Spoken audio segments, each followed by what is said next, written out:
Well, good morning, everybody. As Joe said, I'd like to reiterate, thank you for joining us on the Sunday morning. I'm sure you've all got much more exciting things to do, like housework and washing up, and so this is a good excuse not to do it, isn't it? A great way to spend the morning. What we're going to do today, this is a fourth session that we've put together to help YAC leaders get to know some resources that they can use themselves, and then transport those skills on to the youngsters that you work with. And we've looked at maps, we've looked at how you get historic maps and use them, we've looked at aerial photography, we've looked at accessing databases, we've looked at a few ways of looking at information which is not traditional archaeology, looking at archives and photographs and how we might use them, that sort of thing. And this last session is looking at LIDAR.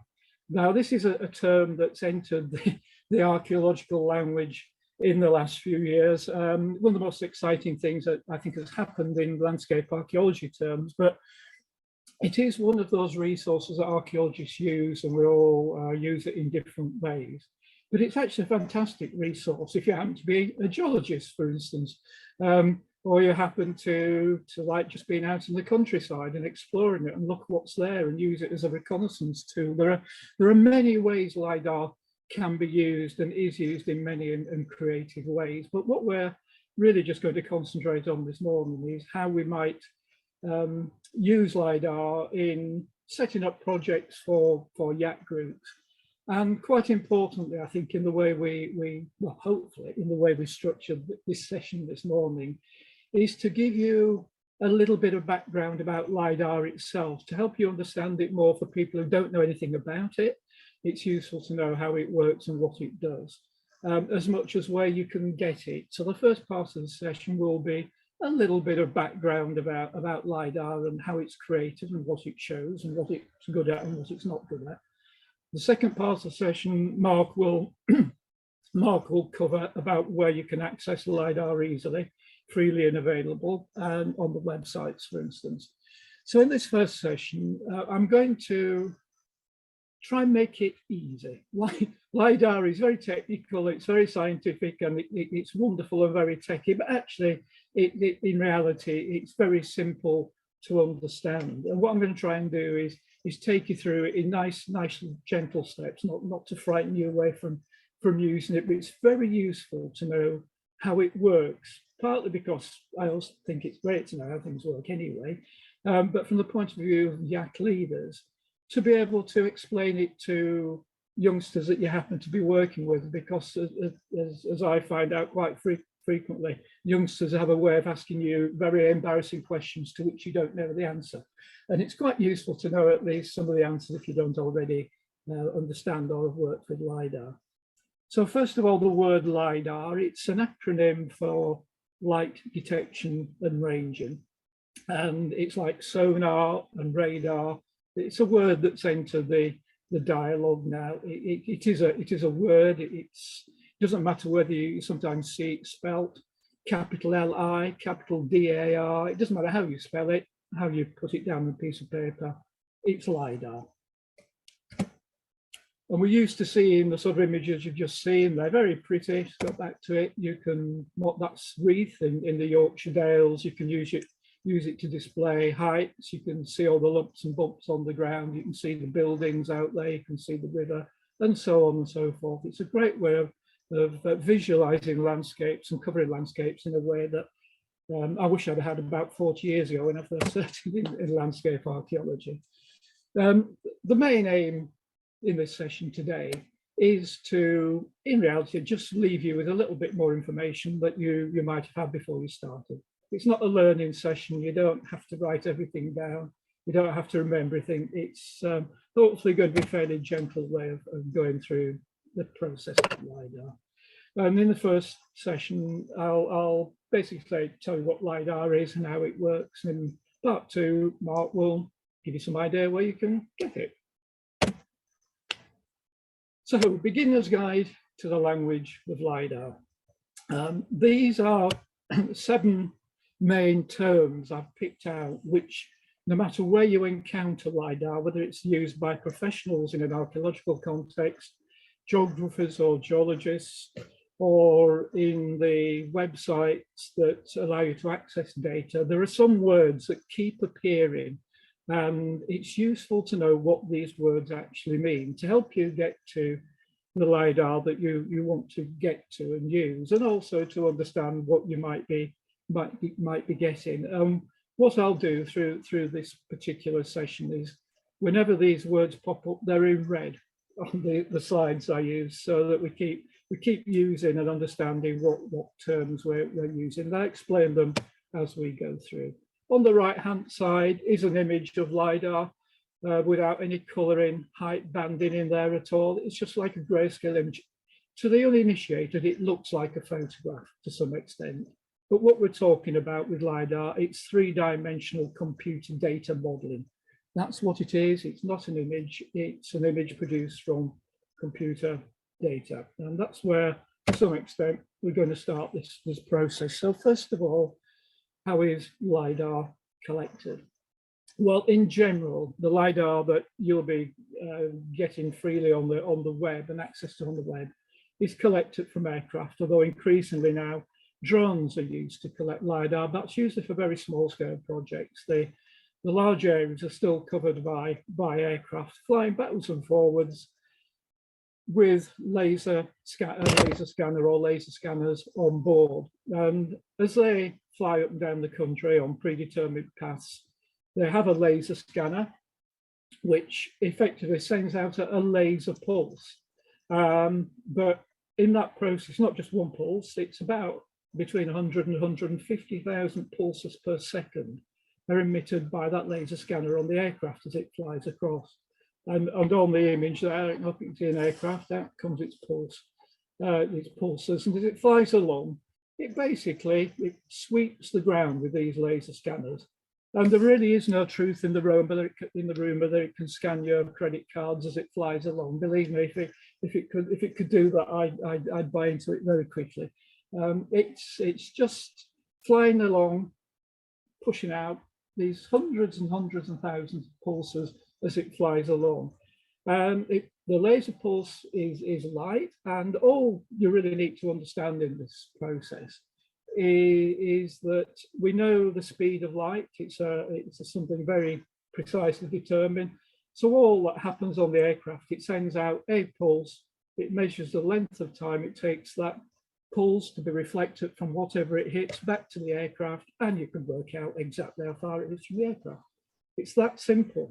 That's not complicated at all. That's the easiest bit.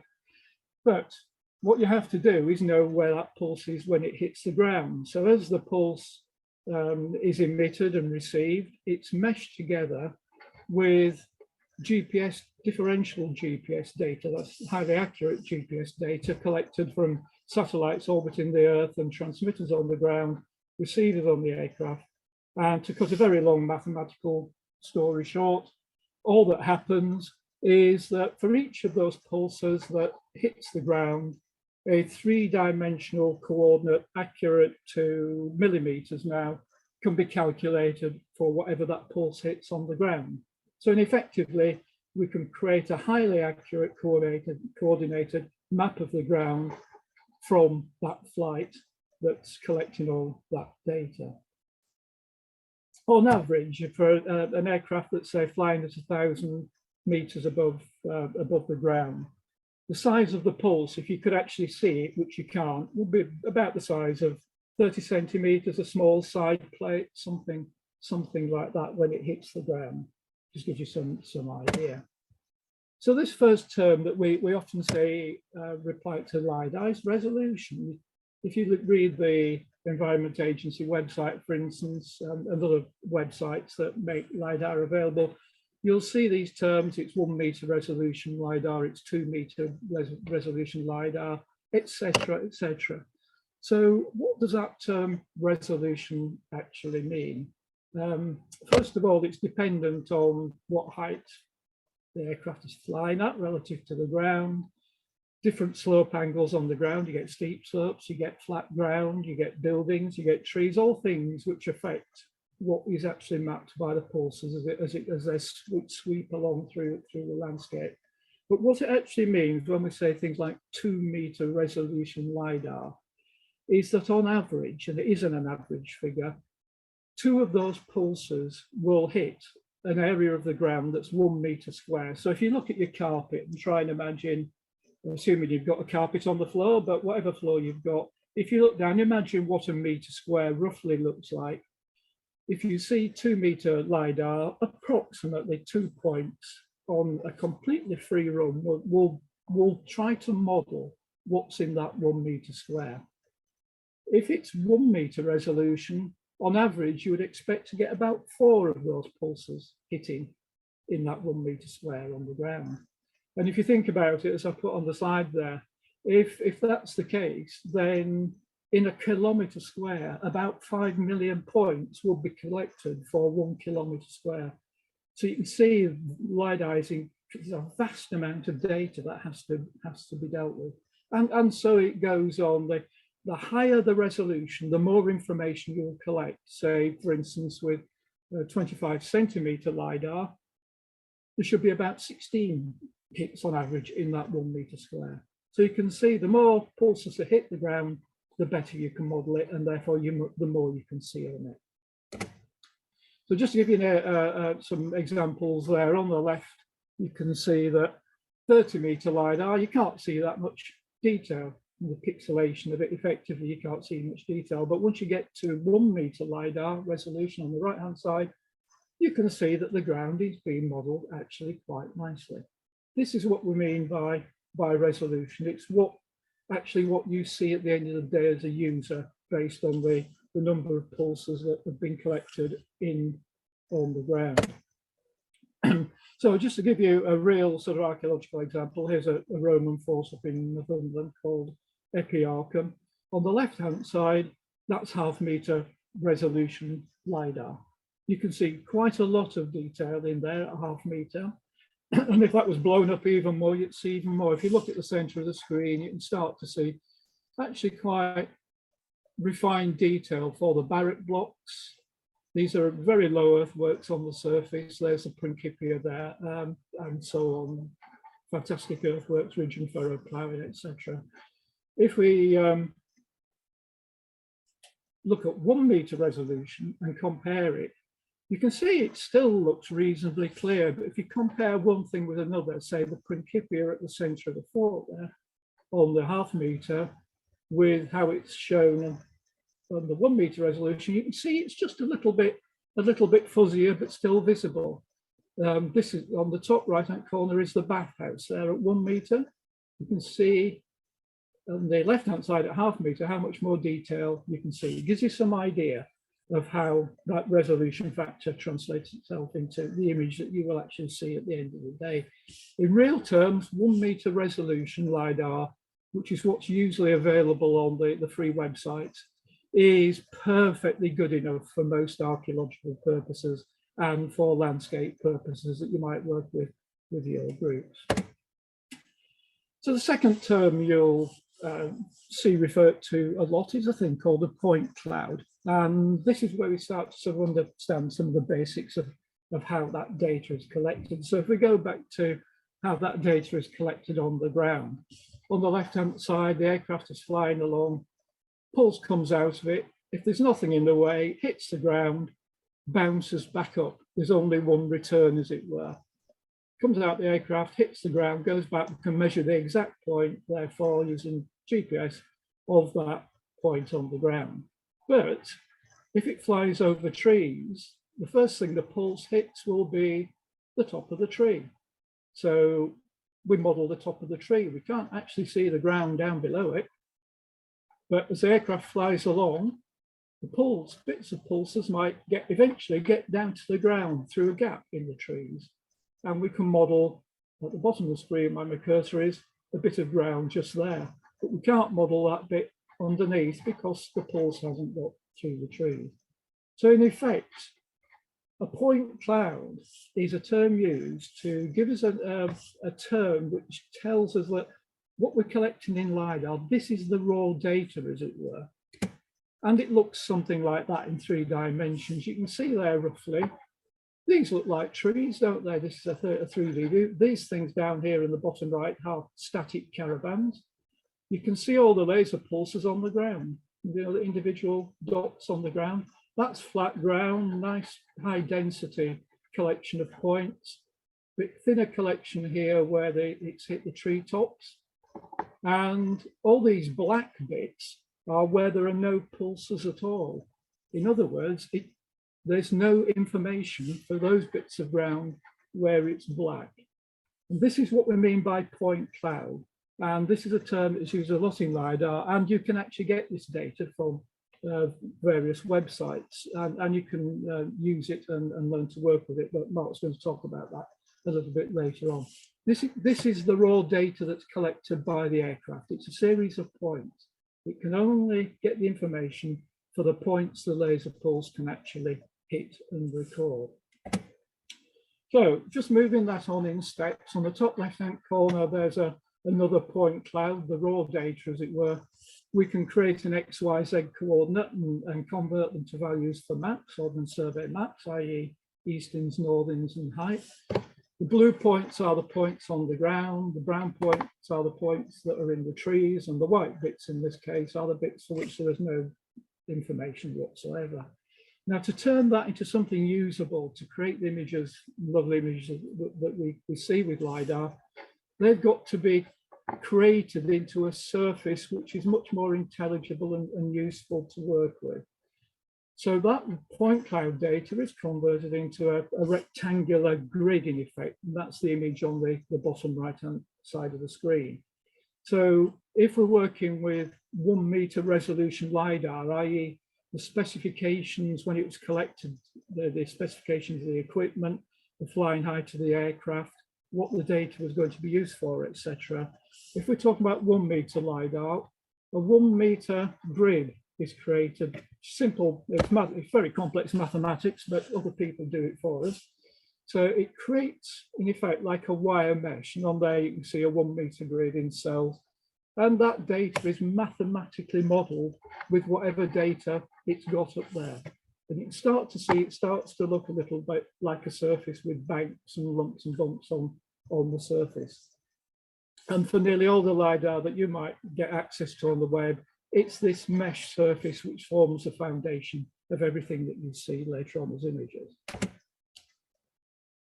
Next term, geo-referencing. I suspect most people know what this term is. It's used such a lot these days. But basically, it just means we know where those points are on the ground. They've got a series of X, Y, Z values. As I said before, for most purposes, we're dealing with Ordnance Survey maps, and we're dealing with Ordnance Survey eastings, northings, and height, although data can be geo-referenced to things like Google Earth, for instance. Imagine it's like a carpet of wire mesh gridded out, laid over the ground, for which we've got a coordinate for each of those grid squares on there, which are 1 meter cell size. And that little image I put on there, for each of those cells, for each grid square that's 1 meter square, a grayscale color, as it were, grayscale tone, is given to each of those cells. So each individual cell, the average height for each cell is worked out and given a shade of gray. I'm not going to make any jokes about 50 shades of gray, but it's given 256 shades of gray. And that gives you an idea of what the average, a visual representation of what the height is. So you can start to see relative heights in those grid squares.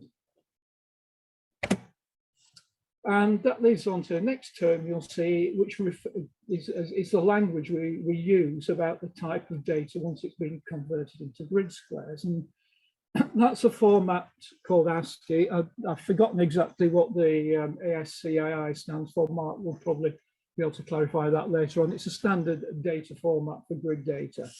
But basically, the value, the coordinate for each point on the 1 meter grid, is given a series of numbers, like this is what the ASCII data looks like if you get it from a website. It's just a series of numbers with a value for each grid corner and an average value for the height. And it allows you to take LiDAR data into things like GIS software, for instance, to model. Don't worry about that at this stage. I'm just trying to explain what the data's, what it looks like if you get it from websites. For most of what we're going to be talking about, that data is already being processed for you. You don't have to worry about this. If you want to learn more about how to do it, then that's for another session. The detail of doing this is quite complicated depending on which software package you do, but it's very useful to understand what you might get if you want to venture down that road and what all these terms mean when you see them on the website. So if you've got ASCII data from a website, that's what it would look like. That's a square kilometre of landscape. It's just shades of grey. It's got that relative height, depending on what tone has been given, but you can see it's not particularly intelligible. It's not that particularly easy to understand and use. So you have to do other things with it. Another format that is now freely available is Geotiff, which is basically image data with coordinate metadata attached to it. Again, don't worry about that, but basically it looks the same. It's just the grayscale image of that 1 meter cell with the coordinates in it and an average height for each 1 meter cell in it. The thing you're more used to seeing, and most of us used to seeing, are these things called LiDAR models, as it were, when you see LiDAR on websites and you see people publish what LiDAR in magazines and LiDAR images, and even see them on television these days.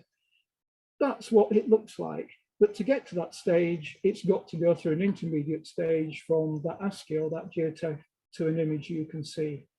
Now, these aren't photographs. This is that computer data which is modeled to create surfaces that are intelligible to you. And these are two key terms that it's useful to get to understand, because they are probably the most commonly used terms in LiDAR when you start to use it. These two surfaces are, on the left, you've got the DSM. That's a digital surface model. In other words, that's a model of that grid surface that we looked at, which shows everything that was recorded, created into an overall map, as it were, showing the trees, it shows the buildings, it shows the walls, everything above ground is modeled, including the fine lumps and bumps on the surface within the parameters which I've taken you through in terms of modeling within that 1 meter grid square where the pulses hit, and having to guess where the pulses didn't hit using the data that's collected from the point cloud. So the surface model, the DSM, is the one that's got everything on it. And then there is another surface which is often seen, where called the digital terrain model, DTM, sometimes called the bare earth model. The terms I prefer to use are, for the one on the left-hand side, the DSM, I prefer to use the term fully clothed model. On the right, naked LiDAR. Fully clothed LiDAR, naked LiDAR. It's a terminology I understand quite simply, because I find acronyms overwhelm me eventually, and I forget which acronym means which. But these are the standard language of LiDAR. One that's got all the data on, and one on the right-hand side is exactly the same data as the one on the left, but mathematically, all the stuff on the surface, the trees, the buildings, the walls, etc., have been mathematically filtered out to give you that same surface without that data on it. And you can see they look both very similar and very different. What's happened on the right-hand side is a mathematical translation of all the stuff on the left without all the stuff that is above the ground. And is that reasonably clear? You end up from the mathematical data, from the point cloud data, we end up with essentially the common currency now of LiDAR images that most people are used to actually seeing, the DSM and the DTM. Now, if we look a little bit more at that data that I've just shown you on those two images of the DSM and DTM, for instance, if we look at the DSM, the digital surface model, the fully clothed LiDAR, in a bit more detail. If you were able to zoom in onto that data in 3D, this is what you'd see in effect. You can see on the left-hand side how the trees have been modeled at the top, and then that mesh has been used to create the edges, as it were. Don't look like trees around the edges, do they? Those caravans that we were looking at earlier on, you can see the flat roofs look fine, but the edges, depending on where the pulses hit in direction to which direction the aircraft was flying, for instance, they've had to be mathematically modelled. The ground surface is great because all the pulses hit the ground without anything getting in the way, but you can see how it's starting to look like the image that you were able to see. And can LiDAR see through trees? You often see this reported. I saw it just the other day on the BBC website, how lots of interesting stuff have been found when LiDAR could see the trees. Of course, LiDAR can't see through trees. That's one of these nice urban myths that people like to believe, and that journalists in particular seem to like to believe. LiDAR cannot see through trees.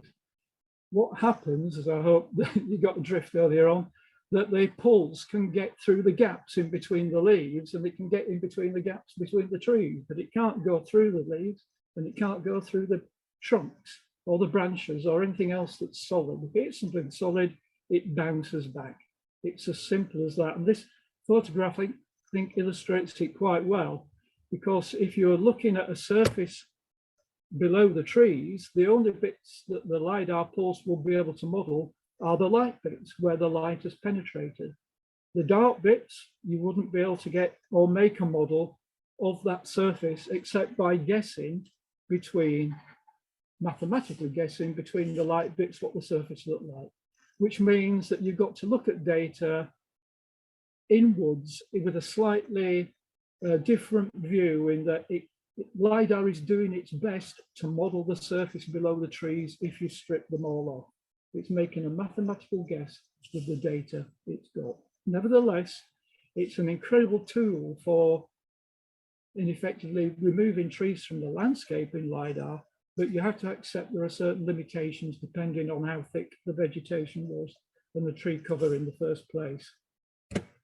So going back to that point cloud model, you can see those black bits in there would have had to be modelled. You've got lots of other data, lots of information to model it from, and it's not that difficult to do. Those are relatively small gaps to fill in, the dark black holes in there. That's the same area, in effect, that I just showed you with the point cloud. If I go back, modelled in 3D, that's the digital terrain model, the naked LiDAR. You can see all the trees have been stripped off, and those dark bits have been mathematically modelled. You can see it models it pretty well on that landslip. This is actually a Motte and Bailey castle, and all this is slipped away. There's the motte. Enclosure around it is all slipped away into the river. The modelling is actually pretty good. You can interpret and understand that quite well, even though the trees were covering quite large areas of it. Another term that we come across a lot in LiDAR is hill shading, and this is probably the most useful tool in making it in that LiDAR data intelligible to our human brains. It puts shadows on there, which exaggerates and emphasizes what we see on the ground. That image I've shown there, as you can see, is a DSM, digital surface model, because we can see all the surfaces on it. It's fully clothed LiDAR. You can see there are buildings on there. You can see there's some earthworks. You can see that there's a pretend computer sun from the northwest, from the top left. It's lighting up the sides of the buildings there, shadows on the right-hand side. So it's starting to think, oh, lots of interesting earthworks down here, for instance. It's starting to look something like you might see on an aerial photograph. But this is another area we've got to be careful to, and this is why it's important to understand how it's modelled, because it depends what we see and what direction we see the light and shadows from. That's that same image now turned into a 3D model. And you can see it's lighting up these earthworks here, because the direction of the sun, in this case now, it's coming from the right-hand side. You can see from the light and shadow. But if I move the shadow around, you see a different picture. You see lots of different earthworks.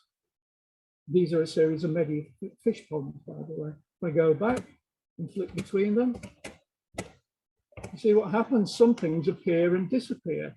So if you're looking at a static image on LiDAR that's available on a website, it's only lit from one direction. You might be missing things. There's another example there. You can compare one with the other with something simple like ridge and furrow. The sun direction is different. If you look too casually, you might miss some of the ridge and furrow.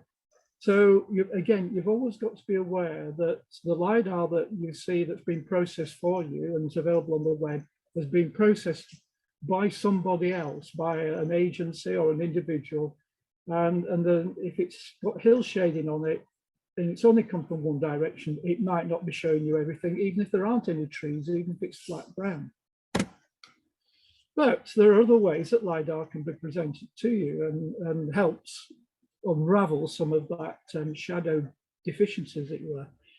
There's a Google image. It doesn't show you a great deal, but if you put the LiDAR over the top of it, that's now been processed by, instead of having one sun, there are 16 suns in there. It's been lit from 16 different directions, so that instead of having shadows, the colors represent the directions. There are no shadow areas in that, as you can probably see. And look at the clarity on that deserted medieval village. Simply by using LiDAR data that you can get from websites and processing it yourself, very simply, which Mark will talk about, through 16 directions of sunlight. So you're not entirely constrained by what other people do and what they make available on their public websites. You can also get the data yourself and use it much more creatively and actually very simply, which is really important. We're not going to take down the road of very complex LiDAR processing, only that there are one or two tools you can use if you really want to do something a lot more clever that satisfies that technological urge and creative urge that a lot of young people actually have who are really into technology and want to explore it a little bit more. Because it's three-dimensional computer data, you can model in 3D, and you can produce 3D models like this 3D image we got of that Roman fort, and you can produce fly-round models, which are really, I would say, to use the language of young people, they're really cool. They look really good. They're good for outreach. They're good for enthusing children with what things look like. It doesn't have to be archaeological sites. It can be places they know and love around where they live. If there's LiDAR coverage, usually you can create a 3D model to fly around and do creative things with. It's because that data is three-dimensional. When it's collected, you can do three-dimensional things with it, as well as create 3D flat images, as it were, that we've been through very briefly, in that trying to give you some sort of understanding of where that data actually comes from. To sum up in a way, it's a very complex subject, but if you understand those basic steps, it gives you some idea of what you're dealing with when you actually start to want to use it. I know some of you will have used it and you probably know more about it than I do, and some of you may never have encountered it whatsoever. So I've tried to make that as encompassing as I can. But there is a very good publication available on the web, produced by Historic England. It's a free PDF, which the links to and will be there on the PDF that we give you at the end, which takes you through all the language of LiDAR in much more detail if you want to know more about it. It's full of information, very easy to use, not that complicated and not that long. And I advise you look at that. Even though it's produced by Historic England, it applies to whichever the home countries you happen to live in. I thoroughly recommend it. So basically, I will have a short break after this if you want to make a cup of tea or whatever, and then Mark will take you on to the next step. But basically, all I've tried to do is give you some background about what LiDAR is. So at the end of all that, in a way, as users of it, you're in effect, you're presented with two main options, really. You can download that computer data from the websites and process it yourself through various packages, and so Mark will talk a little bit about that next. So you can get that ASCII data or that Geotiff data that we've talked about and use it and process it yourself in pieces of software. or you can go to sites where it's already been processed. Someone's done all the hard work for you. All you have to know is where the website is. So if you're at the start of a LiDAR journey, as it were, and you don't know a great deal about it, the best place to start is obviously on the second option. Somebody's done all that work for you, and you can easily look at it, easily use it, very easy to get hold of. And it's the simplest way to start. And the more you get into it, and the more you want to learn about it, and for those that want to pursue it, you can then go on to downloading data and start to do more things with it. So that's a very rapid, in effect, look at LiDAR data to give you some background. If you do start on the latter option, and I would recommend you do so, at least you've got some understanding of where that's come from. So what I'm hopefully going to try and run through here is more of the hands-on and the practical guide to where you get access to this sort of stuff. And you probably know me by now, I do like my technology. And when I first was working with Stuart a few years ago on a project where I think he was using some professional package and started producing all this data and manipulating it, I was absolutely transfixed by it and immediately had to sort of go into a mode of where do I get it and how do I process it. And I thoroughly confused myself from the get-go, really. But over the sort of last 2 or 3 years, I have become reasonably familiar with it now. And what I can 100% concur with Stuart's statement is start easy with these sorts of things. And as Stuart said, there are places you can go onto the internet where all the difficult stuff is already done for you, and that's where we're going to look. So I've categorized this as, I like my simplistic approach, the easy, moderate, and the advanced approach. So the easy approach is where can you look on the web to get this data? There are many sites available. We've chosen 3 for now where we think it's a reasonable option to go and see it. That's the National Library of Scotland, LLE for Wales, and there's the one which you probably saw from, I think, the first introduction we ever did to the My Place in Time project, which is house prices. And these 3 websites, which we'll look at in a short while, represent very simplistic and simple ways that even kids could go onto it and start to immediately look at LiDAR data. And once you actually see what's available, it's quite impressive. But once you've got past that stage, there are other options you can pursue. Now, I'll be brutally honest. I, being me, did this completely the reverse way around. I started down here with a package called QGIS, and then dropped onto this until Stuart came along and mentioned this. And I would have to say that this one probably represents one of the simplest ways of getting some really great graphical images from LiDAR. And it wasn't until only about maybe a month or so ago that I was even aware of this from Stuart. So I've put that one in the moderate category, because you physically do have to do something here to be able to get the data and then to manipulate it.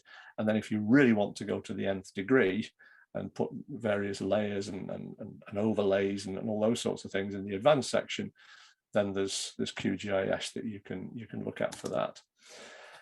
On the basis these slides are going to be shared, here are the links that are available for, in this case, the National Library of Scotland. So there's a very good overview, sort of similar to what Stuart has been talking about, just tells you what LiDAR is and how it works. There's then the option to look at a single map, which is this link here. And then, just as you've seen on other National Library for Scotland, you can do the side-by-side map where you can keep a LiDAR map on one side, and you can keep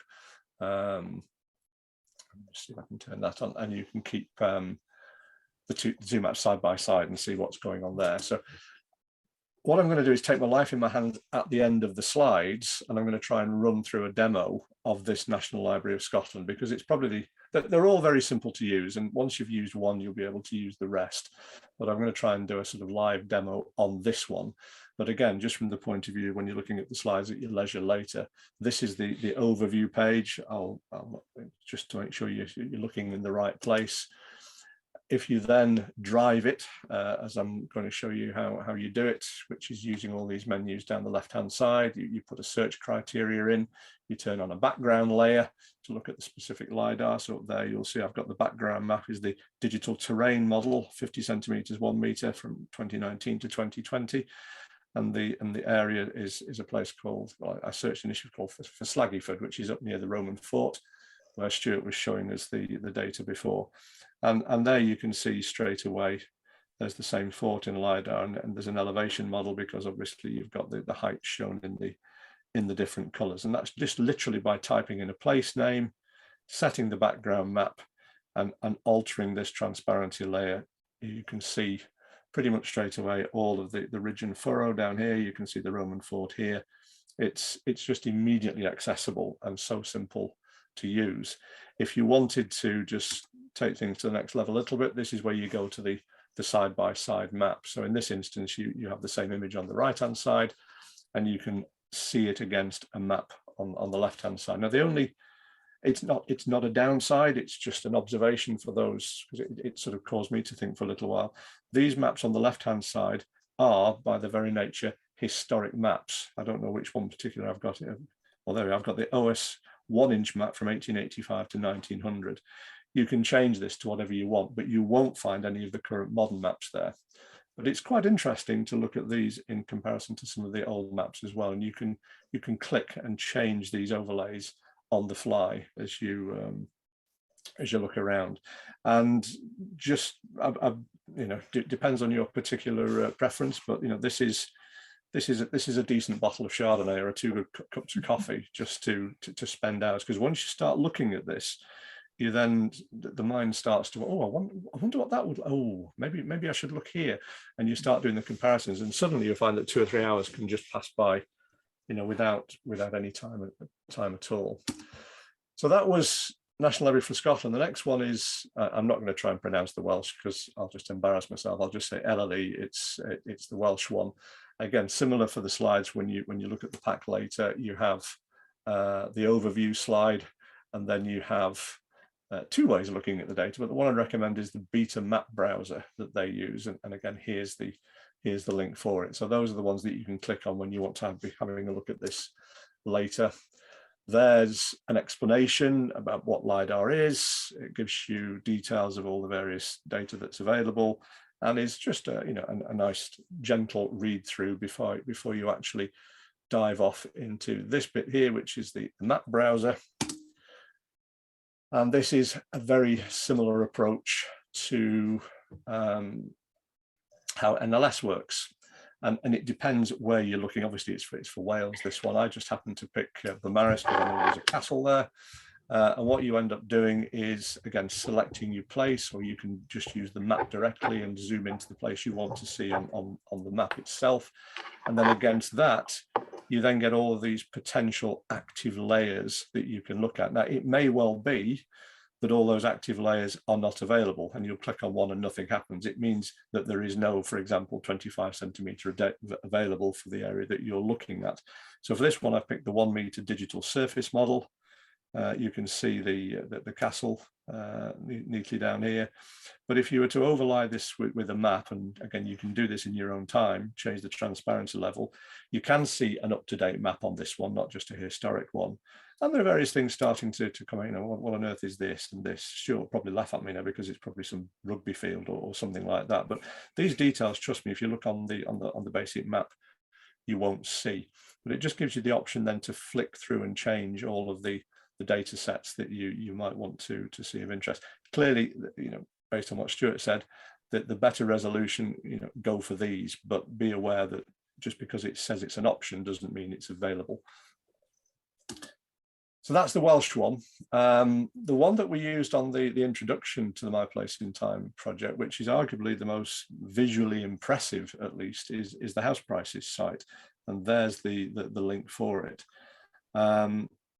All you really do on that is literally type in a place that you're looking for, make sure it's the one that you want. You then fiddle with the various icons. Now, Stuart has mentioned these, so you can, where is the sun shining from? At what altitude is it?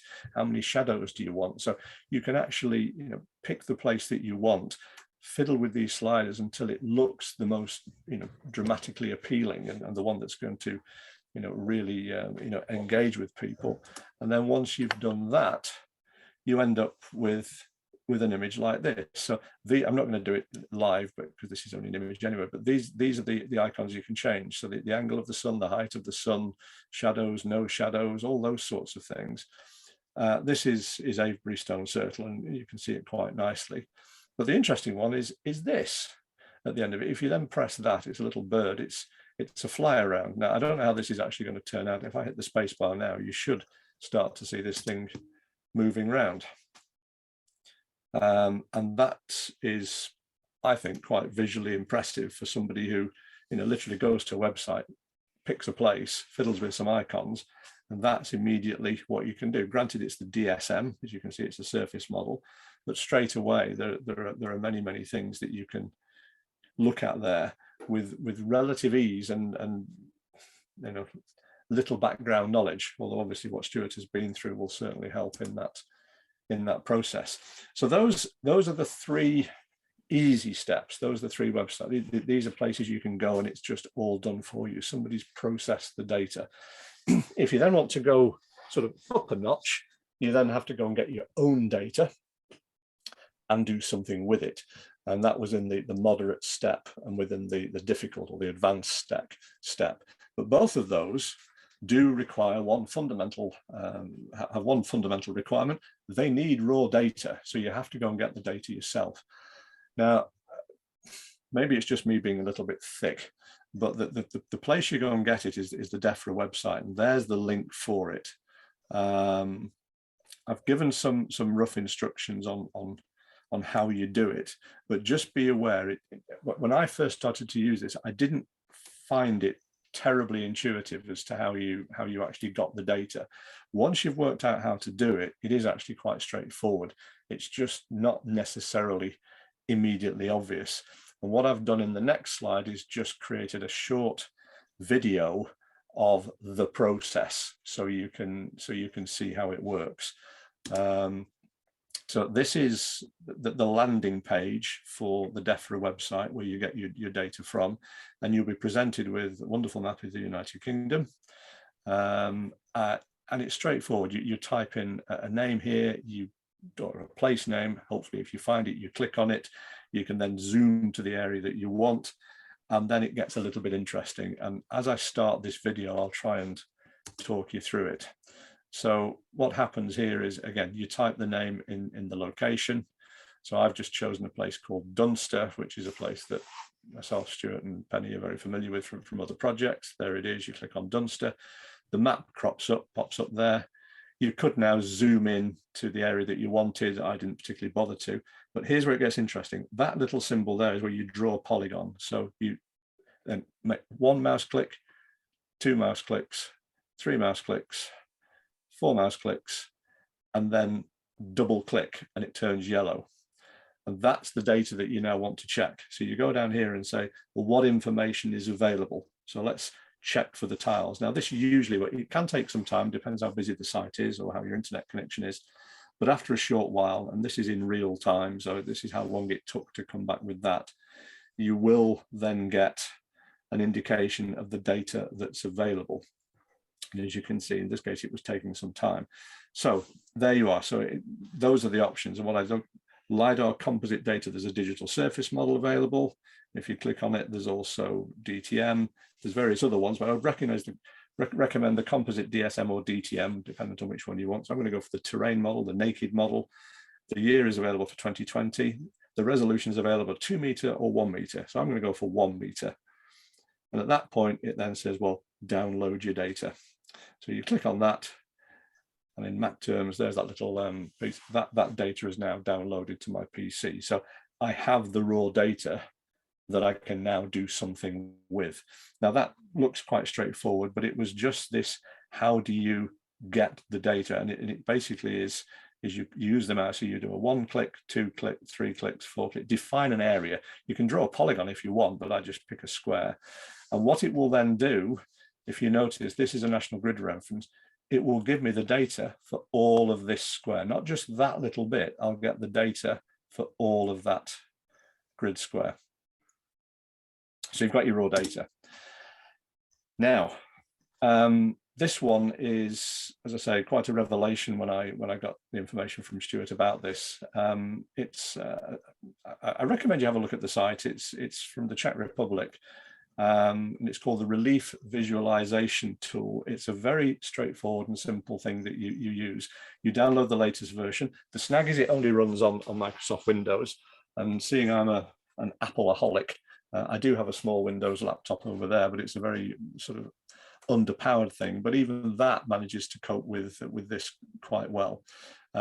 So you download it, and this is the tricky bit for those familiar with software. Normally, if you're installing a program on a Microsoft machine, there will be an installation script. It'll say installing and all the various bits and pieces, and it will put itself on your laptop or PC, and then you can use it. This one is a little bit different. You extract the zip file, and it puts everything that what's in the folder, and you actually run it from that folder. It doesn't install, it's just something that you run from the folder that it creates itself in. And as I said here, you'll need some raw data, and that was the previous slide on how to get the raw data. You then import the data, start with whatever options you're looking for, and the files that it generates will be seen in the same folder that you basically extracted the program to. So when you run it, you end up with this. It looks terribly boring. It's not, graphically and visually very, very stimulating, but it's incredibly functional. So you then add a file, you take the data that you've just downloaded, and you've got all of these options that you can look at. Now, word of caution, first thing you always do is I'll turn everything on. That's obviously the best thing to do. Well, if you do that, go away and make yourself a cup of coffee, have your meal, drink a bottle of wine, and come back 6 hours later, because unless you've got to the world's supercomputer, it might take some time to actually generate it. I just tend to use this one, Hillshade from Multiple Directions. That's the one that Stuart was talking about at the end of his presentation. It's visually the most impressive thing that that this can produce. However, all these other ones are available, but be aware, this produces a very, very large TIFF file. So 1 grid square, which is what this data is just about enough. If you want to do large areas, you will end up with a TIFF file that's potentially gigabytes long, and you'll need a special program to be able to view it. So keep it fairly small, but the resultant file you're looking at will be a big one. But once it's processed it, and it's in that folder that you first extracted the program to, you'll end up with something like that.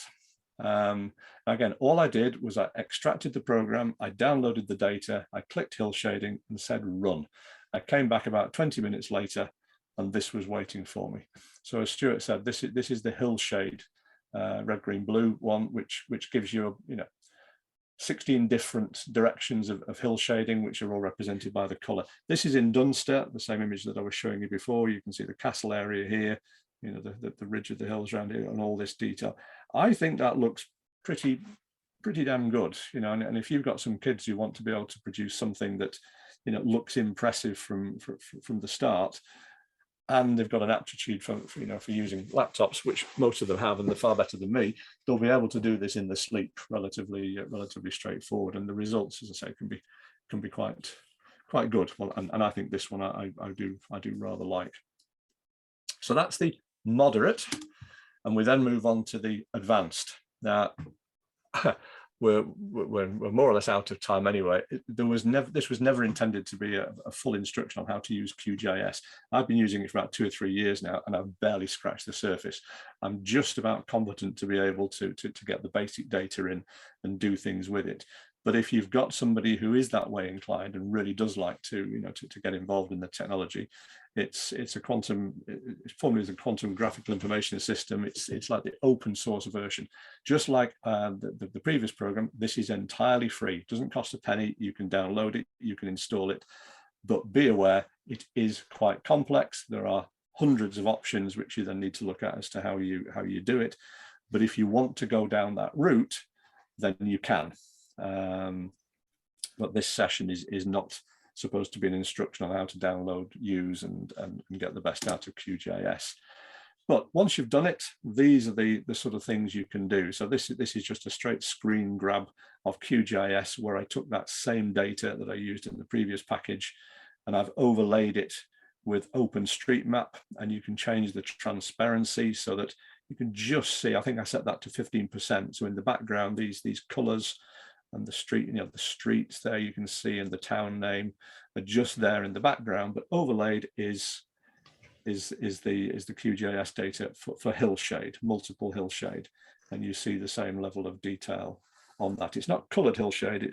You can only ever do it in gray hillshade on QGIS.